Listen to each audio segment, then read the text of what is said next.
Welcome back to another episode of Shoulders Down. On today's solo episode, we're going to be answering the question, can you eat intuitively and lose weight? So many people who initially learn about intuitive eating have questions about what's this going to do to my weight? Am I going to gain weight? Is it possible to lose weight? How do I know what's going to happen to my weight? And these are all such valid questions, especially considering that the mainstream message in our culture is very weight centric. So, of course, you might have these questions. So, I like to just give it away up front. And the answer is yes, you technically can eat intuitively and lose weight. But the key is that, unlike dieting, weight loss is not the focus or guaranteed outcome of intuitive eating. In this podcast episode, I'll cover set point weight theory, how to know what will happen to your weight when you start intuitive eating, the difference between intentional and unintentional weight loss, and what to do if you don't like your set point weight or you're not happy with it. So we will dive right in by talking about set point weight theory. I don't think I've ever really dove deep on this on the podcast, but it's a really important thing to understand in order to be able to start walking towards body peace and body acceptance. So, going back to the question of, is it possible to eat intuitively and lose weight? In order to answer this question, we need to first understand set point weight theory. Set point weight theory is this idea that as humans, we are biologically wired to maintain a certain set point weight. Now, this isn't just like one weight number, it's a range. So, about 10 to 20 pounds, a certain range, our bodies are wired to maintain a stable body weight within that range. In other words, we all have predetermined weight ranges, which our bodies are happiest at, which they strive to maintain at all times. This is the weight range where homeostasis or physiological balance is achieved. So, this is the weight where our body systems are happiest, functioning most optimally, our hormones, our digestion, metabolism, all of those different things. Dieting, which can kind of be used interchangeably with the pursuit of intentional weight loss, often causes a person to dip below their body's set point weight range, at least temporarily. And the body registers dropping below its set point weight range as a threat to survival. It does everything in its power to get you back up to your set point weight, which includes things like increasing hunger cues, specifically hunger cues for more of those energy dense, aka calorie dense foods, because it is the quickest way to get you back up to your set point weight range.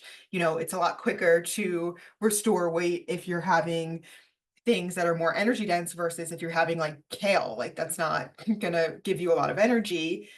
Other things that happen is your brain might start increasing thoughts about food. So we see this in the Minnesota starvation experiment, where a group of men who were otherwise perfectly healthy were put on a semi-starvation diet. And one of the outcomes of that starvation diet was that their thoughts about food, their fantasizing about food, their obsession with collecting recipes and just thinking about food in general started to increase drastically as a result of even mild restriction, not even full-blown starvation. Another thing that happens when the body dips below its set point weight range is it slows down metabolism in an effort to conserve energy. Your body goes, okay, we are in a state of starvation or semi-starvation because we are below our set point weight range. That's how it registers. So we should slow metabolism down to conserve the energy that we are getting and protect us against the perceived threat of starvation. So hunger cues increase, thoughts about food increase, and metabolism slows down in an effort to conserve energy. These are just some of the things that happen as a result of dropping below our set point weight range. So, in trying to keep the weight off, aka hold your body below its homeostatic range, you will forever be swimming upstream, fighting your body to be at a weight that it's not ideal for optimal function. And if we think of these things like increased hunger cues, increased thoughts about food, slowed metabolism, all of those things are trying to get you to gain weight back, which is why if you've ever gone on a diet, lost some weight, ended up regaining, lost again, ended up regaining. It's not your fault. This is your body trying to protect you and keep you at your set point range, the range where your body is in homeostatic balance. So, according to set point weight theory, your body size and shape are largely predetermined by genetics. But diet culture makes it seems like it's all a matter of discipline, that we can simply change our body size if we want it bad enough, if we eat clean enough, if we exercise enough, if we're determined enough. When in reality, body size has very little to do with personal choice or willpower, and so much more to do with genetics and various other factors that are beyond our immediate control. Things like the social determinants of health, things like stress, things like race and ethnicity, age, things like having a history of weight cycling, things like your trauma history. There are so many other factors that impact the size and shape of our body that are beyond our immediate control.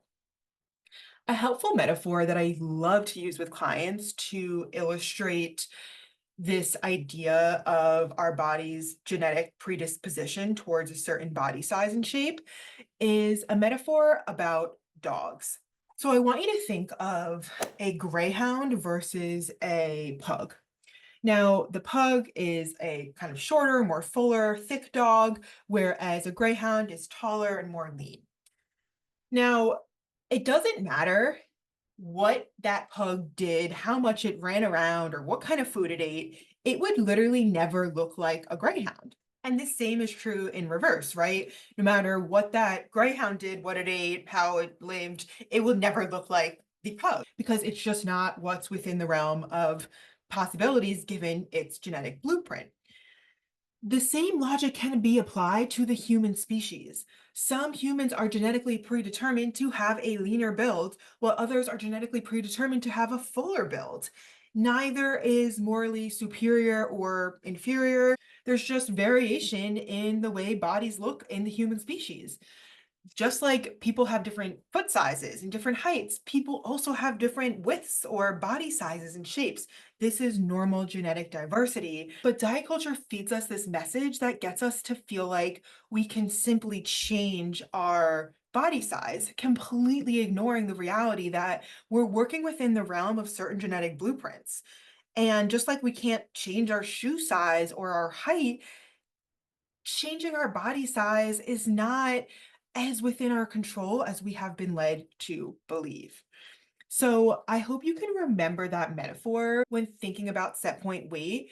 This idea that just like the species of dogs has genetic diversity and they all have different set point body sizes and shapes, the same is true in the human species. A question that I often get when talking about set point weight is, can I change my set point weight? Your set point weight range can shift throughout your life as a result of various factors. Things like having a history of weight cycling or losing and regaining weight can actually drive up your set point weight range because your body registers having several periods of weight loss in your history as a threat to its survival.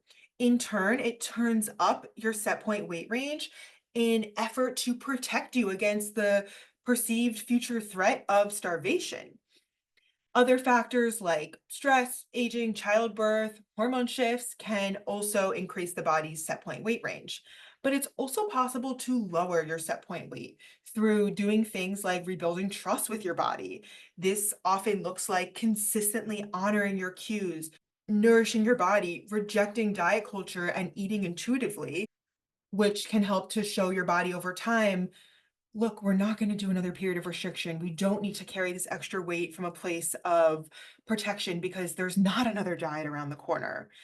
I want to be really, really clear that quitting dieting and becoming an intuitive eater, though it's possible that that can lower your set point weight range, it does not guarantee weight loss. None of this is like an exact science. So it's not the case that like if you have a history of weight cycling, you definitely increased your set point weight range. Or if you start intuitive eating and do it consistently, you will definitely decrease your set point weight range. This isn't the case. I don't have a crystal ball. I can't promise any of these things because this isn't a diet. I'm not going to be like, this is what's going to happen to your body. You will lose X amount of pounds or whatever. Because the truth is, like, there's no exact equation to this. This is just some more bigger picture ways for you to be thinking about how and why our body set point range might change over the years. Remember, the set point range is a range of several pounds, somewhere between 10 and 20 pounds. So maybe you don't change your set point range, but maybe your body's hanging out at the high end of your set point, like closer to that, like 20 pounds higher, versus the lower end of that range from a place of trying to protect you because of your history of chronic dieting and restriction. But over time, if you rebuild that trust with your body, practice consistent nourishment through intuitive eating and honoring body cues, perhaps you'll end up hanging out at the lower end of your body's set point weight range. Again, none of this is an exact science. It's just some bigger picture ways to be thinking about set point weight. The big question is, what will happen to my weight when I start intuitive eating? When embarking on an intuitive eating journey, three things can happen to your weight. It can stay the same, it can go up, or it can go down. Those are the only three things that can happen. Now, diets promise weight loss. Diets promise your weight will go down. You will lose X amount in X amount of days or weeks or whatever. Again, as an intuitive eating dietitian, I cannot promise anything. I can, however, say this. If you enter into intuitive eating above your set point weight range, maybe from a history of binging or constantly eating past the point of comfortable fullness and ignoring those cues, intuitive eating will likely in time result in some amount of weight loss to restore your set point weight. If you enter into the intuitive eating journey below your set point weight range, maybe from a history of restriction or over exercising, intuitive eating will likely in time result in some amount of weight gain to restore you to your set point weight. And in many cases, intuitive eating does not impact your weight at all.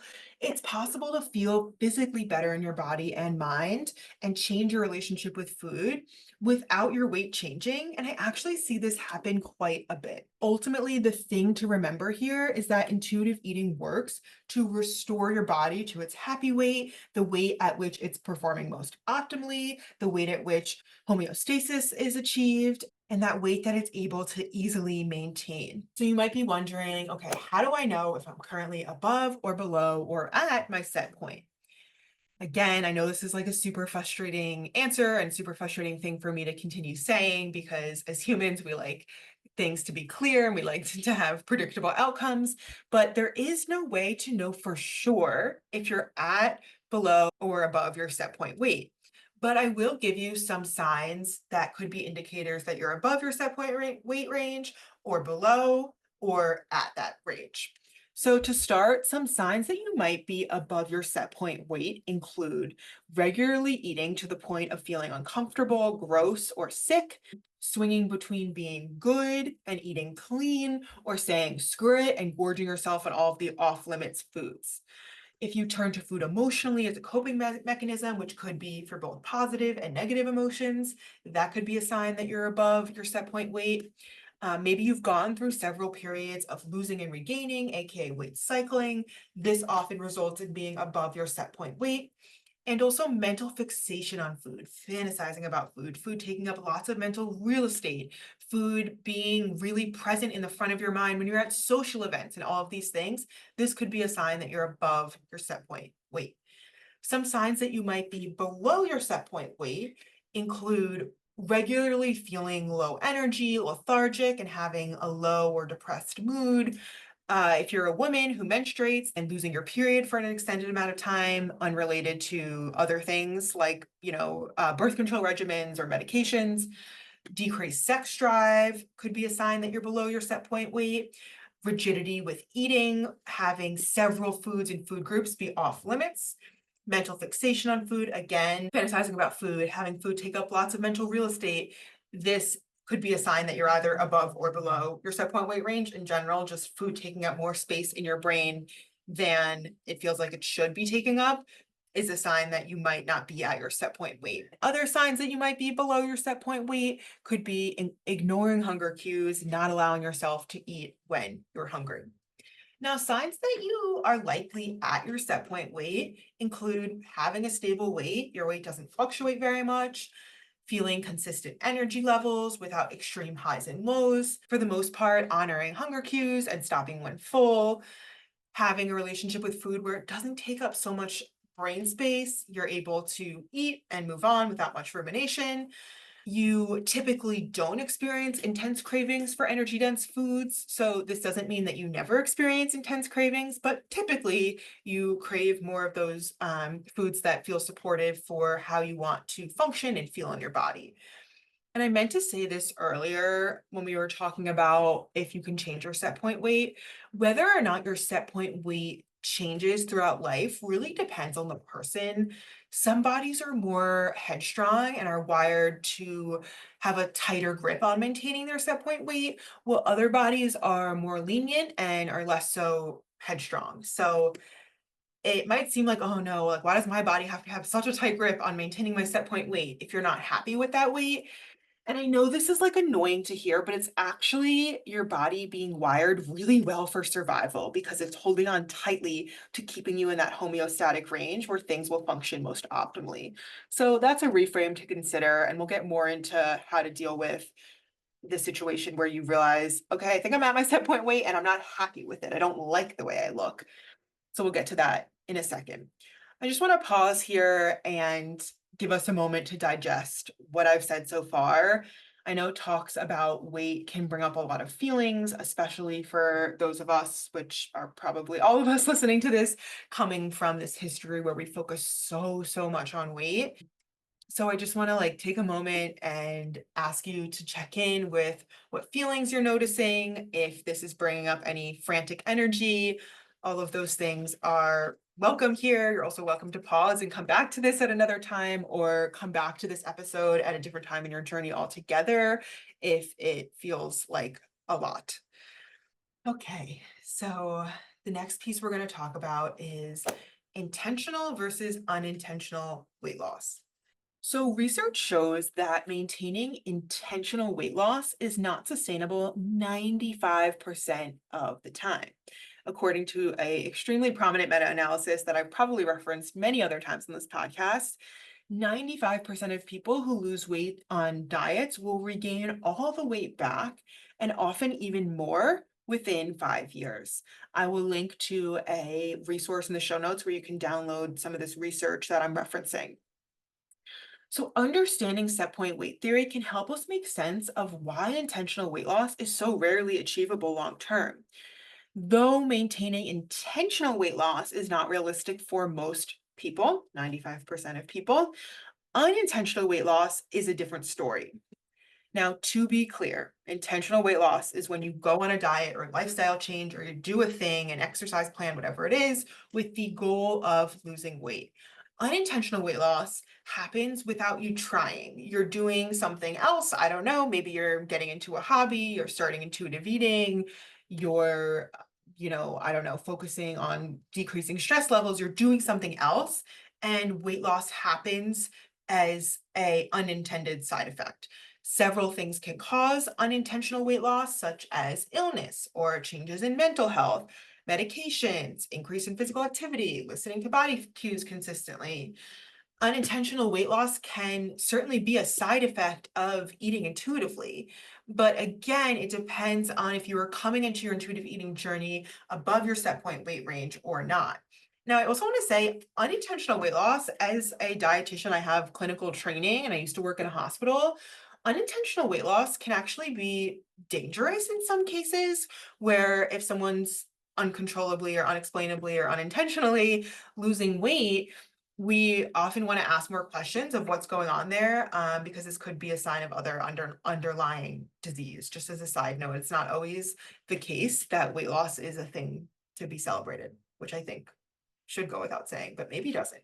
A key difference between intentional and unintentional weight loss is that unintentional weight loss typically happens really slowly and gradual, unlike the drastic quick weight shifts that tend to be characteristic of fad dieting and pursuits of intentional weight loss. So you might be wondering, okay, but what about health? What if my set point weight range feels high? It feels like my BMI is too high. My doctor's telling me my BMI is too high. Isn't it unhealthy to be a higher weight?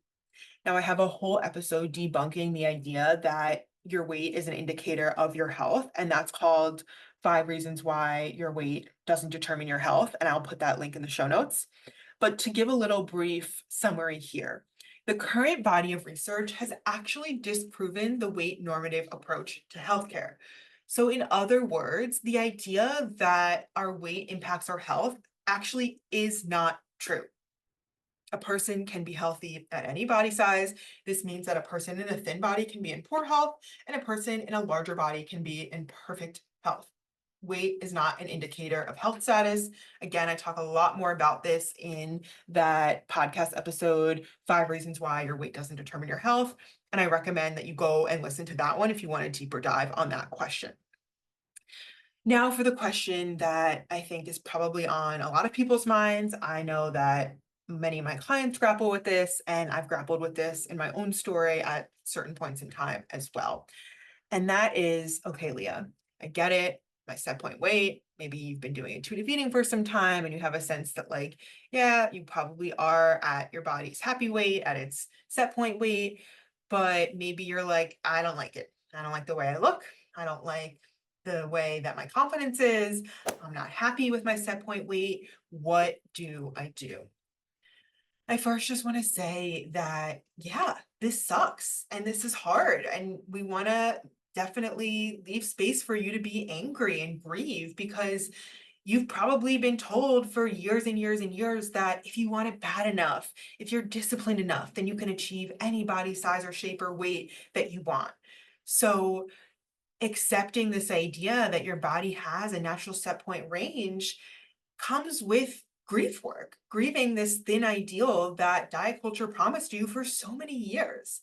And if you're in a place where you could never imagine loving your body at its current size, you certainly are not alone.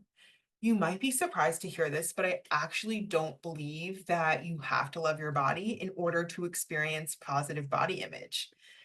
Of course, getting to a place of pure love for your body could be beautiful and magical, but for so many people, this is a wildly unrealistic destination. If you are coming from a place of body hate, which is the unfortunate reality for so many people, thanks to diet culture, beauty ideals, and social media, then arriving at a place of body love would be a massive and, quite honestly, unrealistic leap to make. When we try to take these big leaps using affirmations like, my body is good, and these kind of things, we can be left feeling like a fraud, not actually believing the statements that we're trying to affirm to ourselves. A positive affirmation for distressful body image can feel like a band-aid for a bullet wound. It's like, okay, here are all the things I'm grateful for about my body. But then like inside, you're like, yeah, but like I hate the way it looks. Like it doesn't match up. That's why I'm not big on those types of affirmations and I have a different way of approaching body image. But anyway, that's a whole side trail. What I want you to know is that the desire to change your body size is valid. But the question becomes, at what cost are you willing to have a smaller body? The cost of your time, of your energy, of your happiness, the cost of your capacity to be present with loved ones, the cost of your ability to be spontaneous and flexible in life. You can spend the rest of your life fighting your body size, or you can work on accepting and respecting your body at its set point weight range. I know that is so much easier said than done. And I've seen it be done, right? Like understanding that you're working within a certain genetic blueprint can be this first step to starting to find more acceptance. And maybe you need to be in the stage of grief for a while where you're not accepting, where you're like, this sucks. I'm pissed. I was promised this certain body size and shape for so many years by diet culture. And now I'm starting to realize that just might not be possible given my body's genetic blueprint. It's okay to grieve. It's okay to be angry. You don't have to move into the stage of acceptance and respecting your body at its current size for anytime soon, right? Like you need to take the time that you need to grieve. And it's also not linear. Like some days you might be sitting in the suck, grieving, feeling that denial, like this can't be happening. I can change my body size. Other times you might be more in the acceptance part of the stage of grief of like, okay, this is what it is. This is what we're working with. Let's live life to the best that we can, given what we have here. And it's not linear. So you might be feeling more than one stage of grief within the same day. And I just want to give credit to Brie Campos. She taught me the body grief framework, and I have an episode with her called What We're Getting Wrong About Body Image. And I'll link that in the show notes as well. So to recap, in this episode, we talked about the question, can you eat intuitively and lose weight? We talked deeply about set point weight theory, how to know what will happen to your weight when you start intuitive eating, the difference between intentional and unintentional weight loss, and what to do if you don't like your set point weight. Before I end this episode, I also want to say I love working with folks on body image. I find it to be such deeply meaningful work because we live in our bodies for our entire life. This is the vessel that we travel through this dimension in. And I, over the last few years, have gotten really passionate about helping people feel loving and respecting towards their vessel, even if they don't feel really pleased with its appearance. And the way I do that is through helping you derive a source of confidence through who you are as a person, your values, your gifts, the unique things that make you who you are, that you have to offer the world that are not changing, even if your vessel changes. So if you're watching on YouTube, which by the way, I'm doing all of these podcast episodes from now on YouTube. So if you're the kind of person that likes to watch versus listen, just listen, head to YouTube, look up Leo Carnardi on YouTube, and you can see me talking. And sometimes there'll be these little visual things that will be beneficial to be seeing on YouTube. So the way I like to think of this is if I were to pour the water from this bottle, which I'm holding up like a big Yeti water bottle, into this little cup, I don't think I even have any water. Do I? A little bit came out. The contents are the same. The water is still the water, but the vessel has changed. So my approach to body image is to help you get connected to the contents of you that are not changing, even if your vessel changes. What is your water, so to speak? What are the things that live inside of you that make you who you are, that unique, special person? There are so many people on this earth, and no one has the exact same combination of experiences and qualities and gifts to offer this world. So I take this approach to body image as opposed to helping you derive a sense of confidence coming from the way you look, because the way that we look is always going to change. We are not robots. We are things in nature. We have seasons and cycles. Some bodies will get pregnant. Some bodies will go gray and get saggy and get old and all these different things.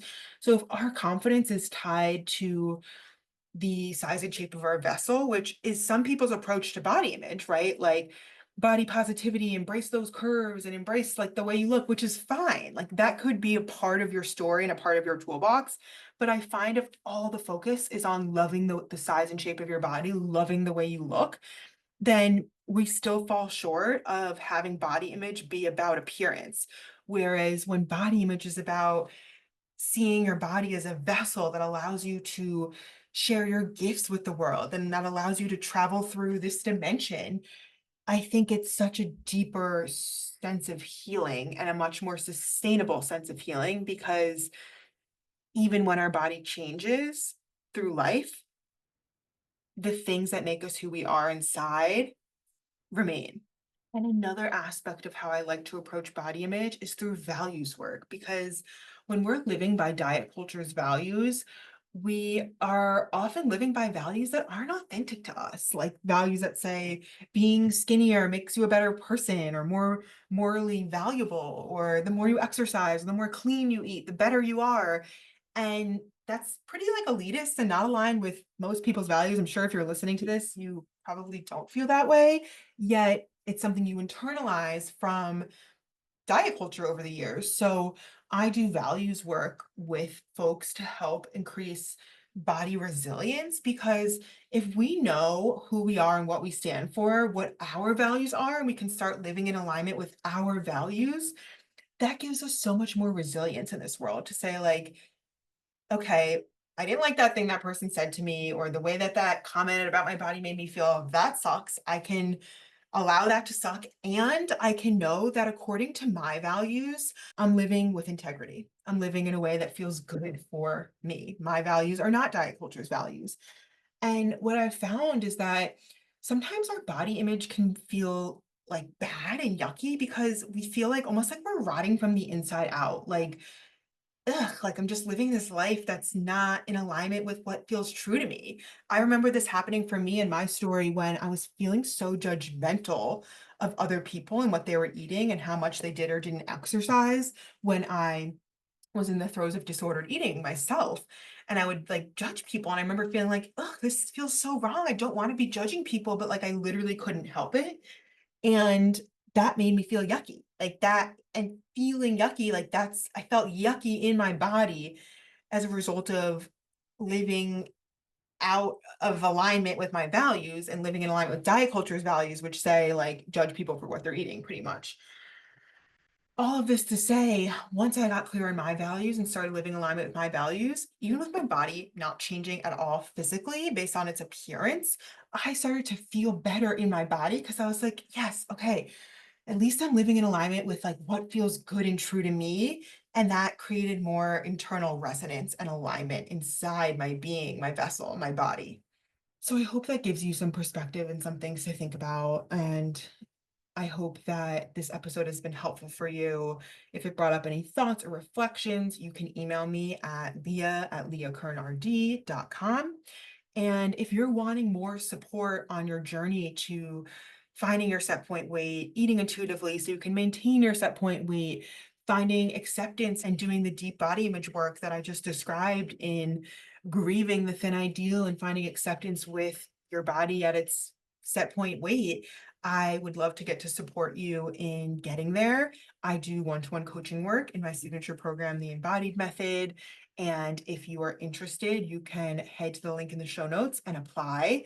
I would absolutely love to read your application and we would set up a discovery call where I'll learn more about your story and you can learn more about the program and we can see if it's a good fit and then we go from there. That is all for today's episode of Shoulders Down. I will see you in the next episode.